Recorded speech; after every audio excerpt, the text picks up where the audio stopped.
Hey guys, it's Leanne. Welcome to my YouTube channel. If you're new, big welcome, and if you're not new, of course, welcome back, and thank you so much for returning, and hopefully subscribing and turn on the notification bell by now. If you haven't, then I'm just going to remind you, could everybody watching this video please do that. So yeah, please like this video, please subscribe, please turn on the notification bell as I do upload every single week now, and leave me a comment and let's chat.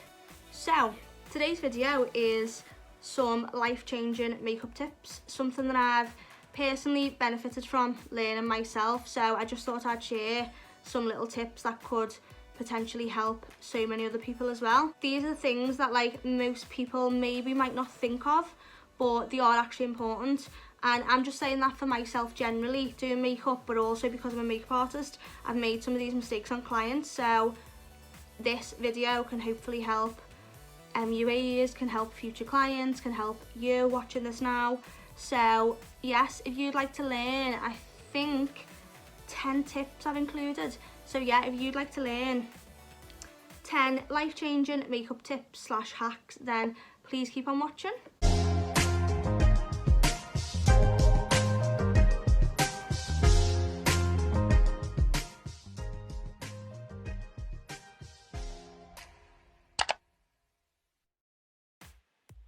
So the first tip that I'm going to be sharing that I think makes all the difference to my personal makeup is a foundation tip. So I'm just going to be showing you what I like to do.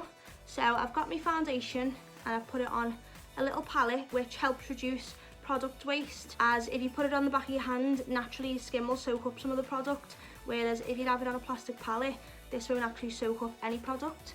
So I'm just applying my foundation now with a Real Techniques pointed foundation brush, and I'm just going to be putting this all over the skin. And I've actually forgotten to prime my skin today, but which funnily enough is a life-changing tip. If you prime your makeup, I realise you find that it lasts a lot longer. But yeah, I've actually forgotten to prime the skin today. But yeah, as you can see, I'm just applying the foundation all over the skin, and then I'm just going to be going in now with a Peaches and Creams PC19 brush. And this is just to put the foundation all over the skin and really press it into the skin. And I'm just pushing this foundation into the skin. I'm not swiping or rubbing.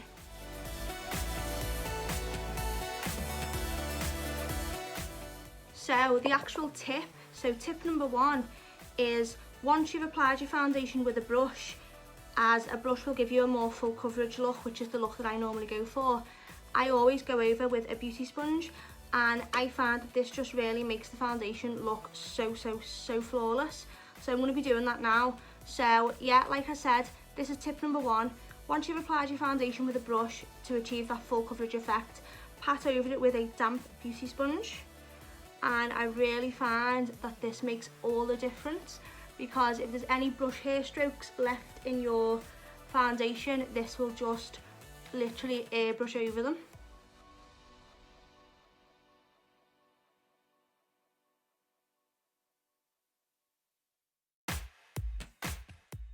And by the way, I know that the under eye base looks so light, but I am actually going to be doing an eyeshadow look anyway, so this won't actually be seen.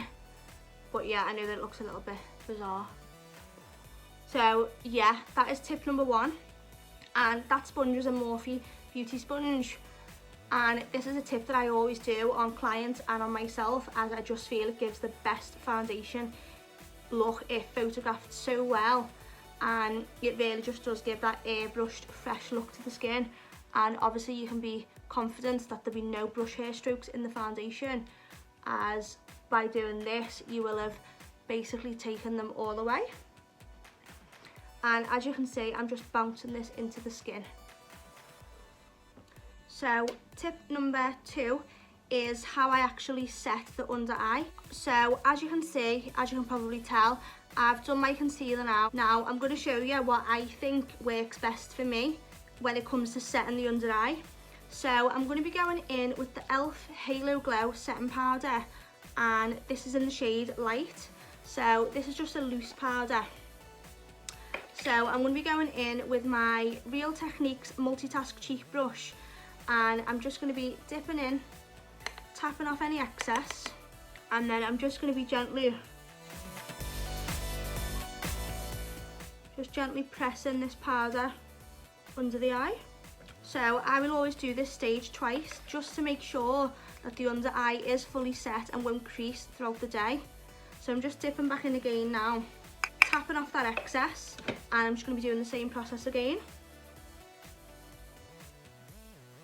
Now on the other under eye, I'm going to be doing something that I used to do, which is a technique called bacon. So I'm going to be doing that on the other eye just to show you how different the effect is. Obviously you can be the judge, let me know your opinion in the comments section down below, but I personally prefer this way, as I feel like it gives less flashback in pictures, in photographs, which is obviously a bonus, and I just think it's a bit more daytime friendly doing this type of set in the under eye. I'm just checking that there are no creases in the concealer, and if anyone's wondering, this is the Real Techniques setting brush. So I'm just patting that concealer in place just to make sure there are no creases like I've explained. And then I'm going to be going in with my Morphe Beauty sponge, and I'm just going to be dipping straight into the powder, and I'm just going to be pressing this directly under the under eye. Now I do like this technique, I'm not saying there's anything wrong with this technique. I do still occasionally do this technique sometimes, but I just generally prefer this technique. So I'm just going to let this sit on the under eye for a few minutes, maybe 2 or 3 minutes. I am going to do the rest of the makeup and return when I've got the next tip to show you. Before I do that, I'm just going to explain why I prefer this technique better.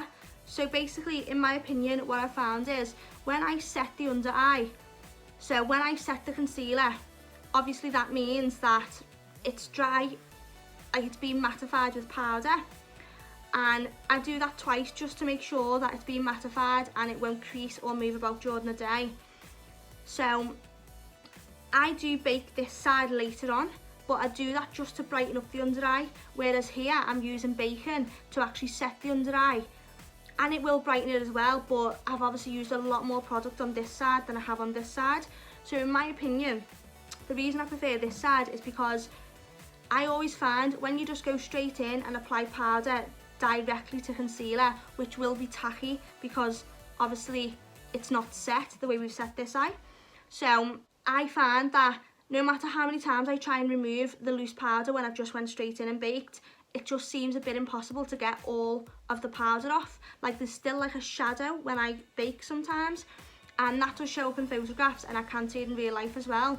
So I just find it a better technique to set the under eye first, because then you know it's mattified, then you know it's dry, and then when you do go in and bake later on just to brighten the eye, the bacon powder will not stick to anything underneath because it's already been set. It's got nothing to stick to because we've set the concealer, therefore it's dry. Whereas on this eye, I just find that because the concealer was tacky, we didn't set it first before baking, some of the powder always remains, in my opinion. I'm not sure if anyone else has found that too, and I hope that I've explained that very clear, because that's like the only best way I know how to explain it. But yeah, let me know what you think. Does that happen to you as well, or is that just me? I am just going to dust this off now though.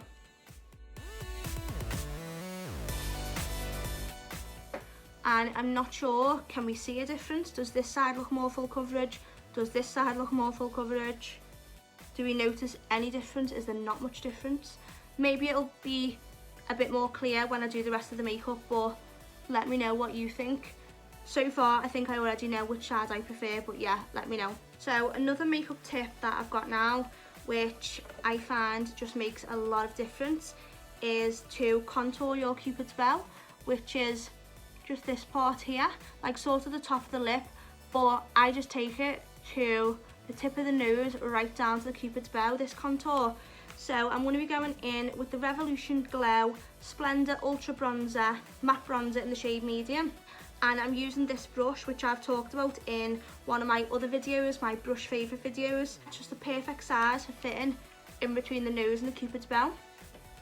So doing this really makes your lips look a lot fuller than they actually are. So as you've seen, I've just put a little bit of contour slash bronzer on, and I'm just going to be running it from the nose to the Cupid's bow. And as you can see, that stands out so much. Like, I know it does need blending in, but instantly your eyes are just drawn here because it stands out and it looks like there's a shadow. When we've put a darker colour in the Cupid's bow / nose, this looks like there's a shadow now, so it makes your lips look fuller. So I'm just going to blend that in with my fingers now. And when I learned this, I was like mind blown. So I just thought it's such an easy way, such a quick little tip to just change how your lips will look. So that was tip number 3, I think we're up to now. So tip number 4 then is using translucent powder to set cream blush. Now, I used to avoid cream blush like the plague. I just didn't like believe in it. I just used to think, what's the point in using a cream blush and then you've got to set it with a powder blush anyway, as it's going to wear off and stuff. But when I actually used cream blush in my full face of elf video, I actually just realised how much it looks like a more natural flush from within when you use a cream blush rather than a powder. But the cream blush I'm going to be using is the Elf Monochromatic Multi-Stick, and this is in the shade Dazzling Peony. And I'm going to be taking this on a Real Techniques Expert face brush. Just going to be getting a little bit, and I'm just going to be sweeping this across the apples of the cheeks and back into the contour. So straight away, look how much better this side looks. It just looks that little bit more glowy. And I actually love the colour of this Elf multi-stick. What's it called? Monochromatic multi-stick. I actually love this colour. I think it's just so flattering and just so fresh. It just looks so fresh. It's got such a lovely sheen to it. So yeah, that is one way to use cream blush. If you're actually not a fan of cream blush, or you're actually maybe you're a bit like me, you just didn't really believe in it, you didn't see the point and you have to set it, then definitely try these sticks. They've got other colours as well, so maybe give them a try. And I think they were only £3, which I am so impressed with. I really do think cream blush is just a more natural way to wear blush, and obviously you can build this colour up, taking it as intense as you like. So for my translucent powder to set this cream blush, I'm going to be going in with the Beauty Bakery Flower Better Not Bitter, and this is in the shade Oat, which is translucent. I'm just going to be taking a Real Techniques blush brush, and I'm just going to be getting a light dusting, tapping off any excess, and I'm just going to be pressing this gently on top of where I've applied this blush, and that is just so that it lasts. So that would have been tip number 4. Set cream blush with translucent powder for that natural flush that will last all day. So the next tip I'm going to be sharing is one that involves highlighter. So for highlight today, I'm going to be going in with the Anastasia Beverly Hills Glow Kit, and this is in the shade Sun Dipped. Now, this is literally my all-time favourite highlighter ever. Nothing has ever come close. It just gives such a flattering glow. Like, I absolutely adore this product. But anyway, that's not the point. The point is what I'm going to show you now. So I'm going to be going in with a Spectrum brush. Now, this is a Spectrum eyeshadow brush, but I do like to use it for an intense highlight. So as you can see, I'm just mixing the shade Summer, which is this one, and Moonstone, which is this one, and tapping off any excess. And then what I'm going to be doing on this side is doing the actual tip, which is when you are highlighting just above the cheekbone, most people, or even me in the past, I used to just sort of like run it above the cheekbone, just here, so it just looks like a line, which is fine, but I've found that it looks a lot more natural if you actually curl the highlight up to just under the arch of the brow, as it gives it somewhere to stop as well. It's just like a bit of a guide for you as well. So rather than having the highlight run just like a big light beam and you don't know where it should stop, I find if you curl it up to the arch of the brow, that's just a very flattering way and an easy way to know where to apply highlight. So yeah, I just personally found that this is like a very flattering way to do highlight, because I would naturally, if I had eyeshadow on anyway, I would normally highlight the arch of the brow anyway, so this is just like doing it for you really. So highlighting the arch of the brow, going down to the tops of the cheekbones, and there you go. It just looks a lot more natural. So on this side, I'm just going to show you what it would look like when you don't curl it up into the arch of the brow. I just think it makes it a bit more difficult to know where to stop. So yeah, as you can see, this side curls up and this side doesn't. So in my opinion, this side looks better. I don't know what you think. Let me know in the comments down below if you think there's no difference or if you think this side looks better. But yeah, I think this side just flows a lot more than this side. That was tip number 5, I think. I think this is tip number 6 now. So tip number 6 is tight lining the eyes. So I'm going to be going in with the Makeup Forever Artist Colour Pencil, and this is in the shade Whatever Black. Now, tight lining is when you just take a pencil, any colour, but I'm going to use black, and it's when you just run the pencil on the top rim of your eyelid. So basically, it's just the way we've got the waterline here, it's just your top waterline basically.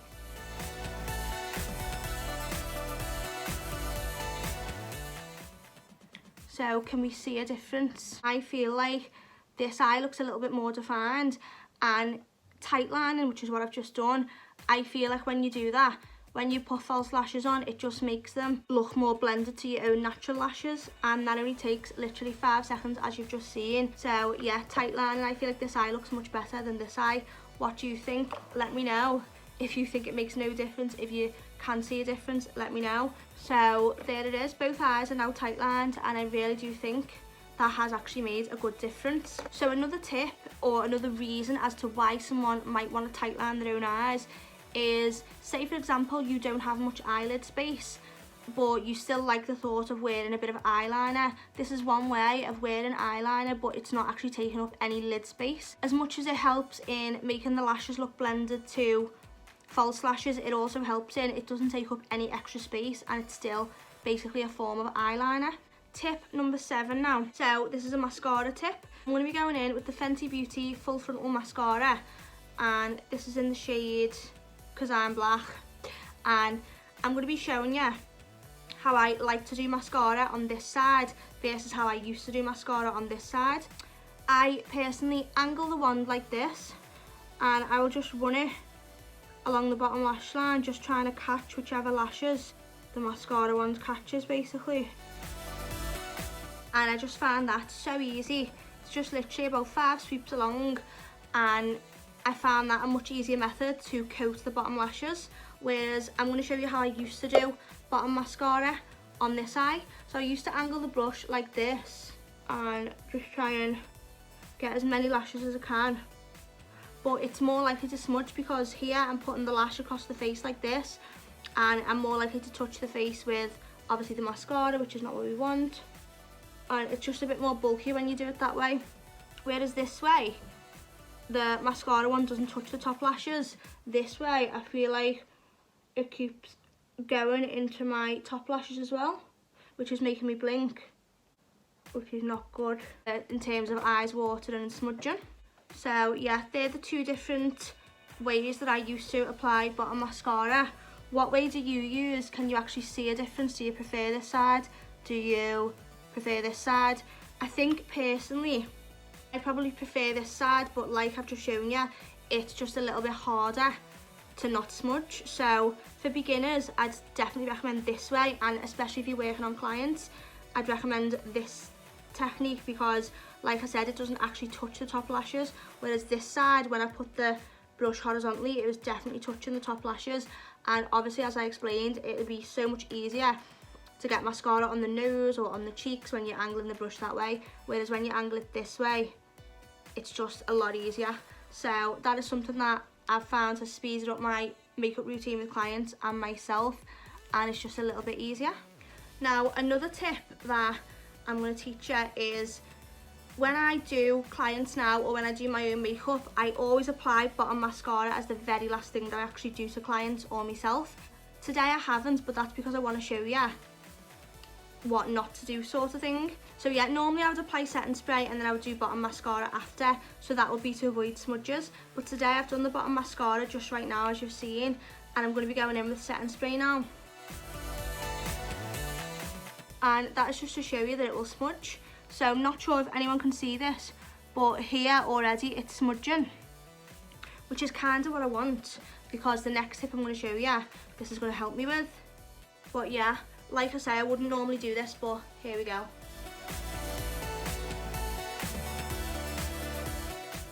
By the way, I'm not sure if I mentioned this before, but the spray that I went in with was the Morphe Luminous Setting Spray. Now, the last tip that I want to show you is what you do if you smudge mascara. Here, as you can see, it's smudged a little bit, but this should be dry now. It shouldn't be wet because I've just dried my face with a fan. So what I do if I smudge mascara on my skin is I will just take a clean spoolie. Once the mascara's dried, do not wipe it off when it's wet, which I have done before on a client's face. Yeah, I've wiped it and it just smears when it's wet. So just wait for the mascara to dry, don't panic. And then you just pick it away with a spoolie.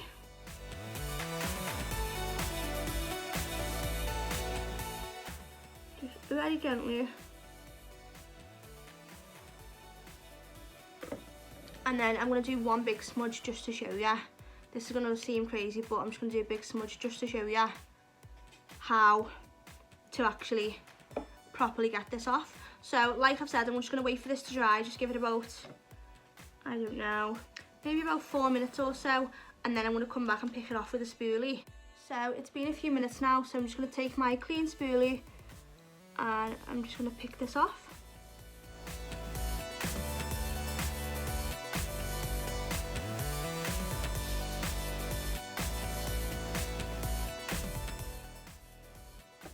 So there you have it. That is how you remove mascara from the face without it smearing and smudging and without it looking like it's ever been there.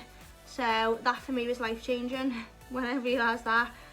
Obviously, after I made that mistake on the client that I was telling you about before, obviously I had to go and look up, oh my god, what happens if you ever do that again?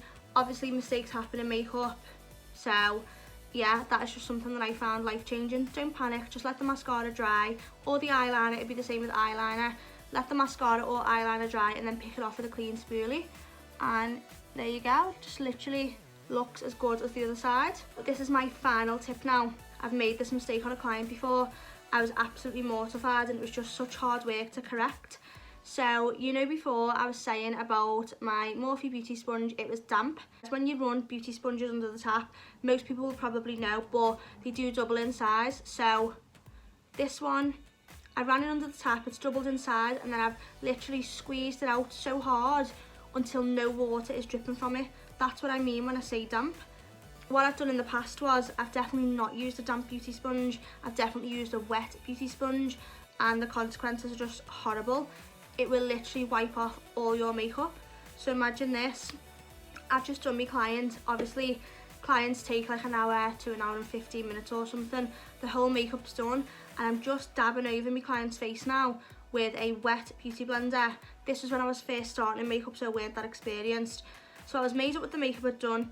I'm dabbing over my client's face now just to make sure, you know, the little finishing touch, just to make sure everything's pressed into place, everything looks nice and flawless. But the beauty blender was too wet and it just took off absolutely every layer of makeup, every bit of highlight. So I remember I put it on a cheek here or something, and it just took off all the highlight, the foundation, the contour, everything, and it was just a big piece of bare skin. It literally wiped off everything. So I don't even want to do this now to my face, but I'm going to do it just to show you what would happen. So as you can see, there's wet.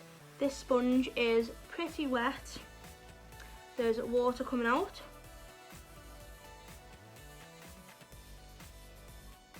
It's definitely taken off some makeup. As you can see here, the highlight's all still intact. Here, it's completely come off. So I'm just pressing this into the skin, but it's even starting to take off concealer now. Can we see here, it's starting to remove concealer, it's removed highlight. You can see a bit of redness on the cheeks.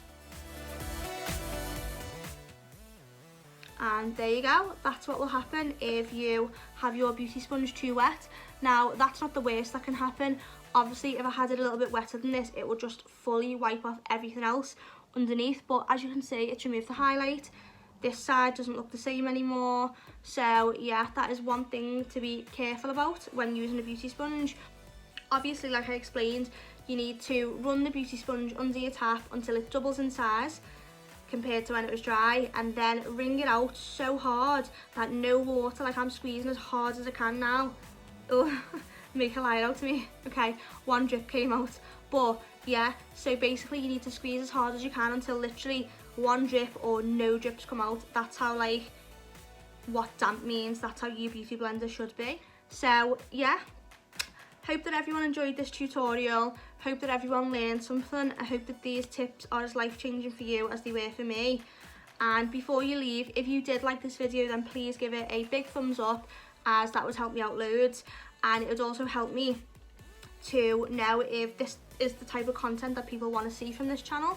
So yeah, please give it a thumbs up if you learned anything, if you enjoyed it, and also please subscribe before you leave and turn on that notification bell so you won't miss an upload from me, as I do actually upload every single week now. Thank you so much for watching, most of all, and I will see you in the next tutorial.